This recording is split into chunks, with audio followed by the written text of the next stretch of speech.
ನಿಜ ಹೇಳಬೇಕು ಅಂದರೆ ಪ್ರತಾಪ್ ಅವ್ರಿಗೆ ಒಳ್ಳೆ ರೀತಿಯಲ್ಲೇ ಓಟ್ಸ್ ಬರ್ತಿದೆ. ಯಾಕೆಂದರೆ ಇನ್ನೂ ಒಂದು 2-3 ದಿನಗಳು ಬಾಕಿ ಅಷ್ಟೇ ಓಟ್ ಮಾಡೋಕ್ಕೆ. ಅದಕ್ಕೋಸ್ಕರ ಜನರು ಲಾಸ್ಟ್ ಟೈಮ್ ಅಲ್ವಾ ಓಟ್ ಮಾಡಿಬಿಡೋಣ ಅಂತ ತುಂಬ ಸಂಖ್ಯೆಯಲ್ಲಿ ಕೂಡ ಓಟ್ಸ್ಗಳನ್ನು ಮಾಡ್ತಾ ಇದ್ದಾರೆ.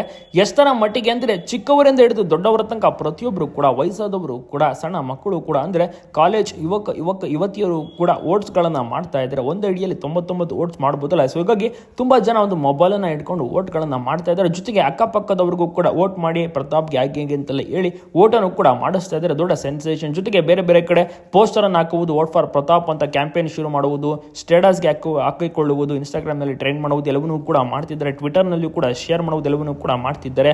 ಸೊ ಇಷ್ಟರ ಮಟ್ಟಿಗೆ ಒಂದು ಓಟ್ಸ್ಗಳು ಪ್ರತಾಪ್ ಅವರಿಗೆ ಸಿಗ್ತಾ ಇದೆ. ನೀವು ಸೋಷಿಯಲ್ ಮೀಡಿಯಾ ಓಪನ್ ಮಾಡಿದ್ರೆ ಸಾಕು, ಎಲ್ಲ ಕಡೆ ಪ್ರತಾಪ್ ಅವರ ಒಂದು ಫೋಟೋ, ಪ್ರತಾಪ್ ಅವರ ಹೆಸರು, ವೋಟ್ ಫಾರ್ ಪ್ರತಾಪ್ ಹಾಗೆ ಹೀಗೆ ಅಂತೆಲ್ಲ ಕೂಡ ತಿಳಿಸಿದ್ದಾರೆ. ಇದರಲ್ಲೇ ಗೊತ್ತಾಗುತ್ತೆ ಪ್ರತಾಪ್ಗೆ ಎಷ್ಟು ಓಟ್ಗಳು ಸಿಗ್ತಾ ಇದೆ, ಎಷ್ಟರ ಮಟ್ಟಿಗೆ ಓಟ್ಸ್ಗಳು ಬರ್ತಾ ಇದೆ ಅಂತ.